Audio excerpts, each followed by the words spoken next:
2019 ശബരിമലയിൽ നിന്ന് എത്തിച്ചത് ചെമ്പ് പാളികളാണെന്ന് സ്മാർട്ട് ക്രിയേഷന്റെ അഭിഭാഷകൻ അഡ്വക്കേറ്റ് KB പ്രദീപ് കുമാർ.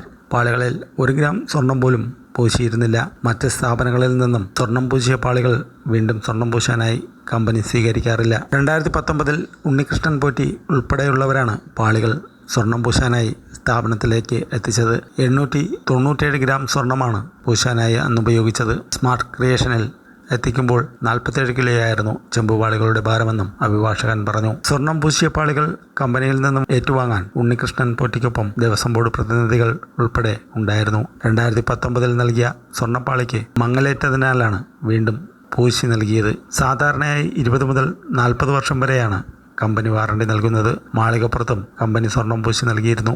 എന്നാൽ അതിനൊന്നും കേടുപാട് സംഭവിച്ചിട്ടില്ല. ഇതെല്ലാം വ്യക്തമാക്കിക്കൊണ്ട് ഹൈക്കോടതിയിൽ വിശദീകരണം നൽകുമെന്നും സ്മാർട്ട് ക്രിയേഷന്റെ അഭിഭാഷകൻ പറഞ്ഞു. സ്മാർട്ട് ക്രിയേഷന്റെ വിശദീകരണത്തോടെ 1999 വിജയ് മല്യ സമർപ്പിച്ച സ്വർണ്ണപ്പാളി എവിടെ എന്ന ചോദ്യമാണ് ഉയരുന്നത്. ദേവസ്വം മന്ത്രിയും ബോർഡ് പ്രസിഡന്റും മുതൽ ഉണ്ണികൃഷ്ണൻ പോറ്റി വരെ സംശയമുനയിലാണ്.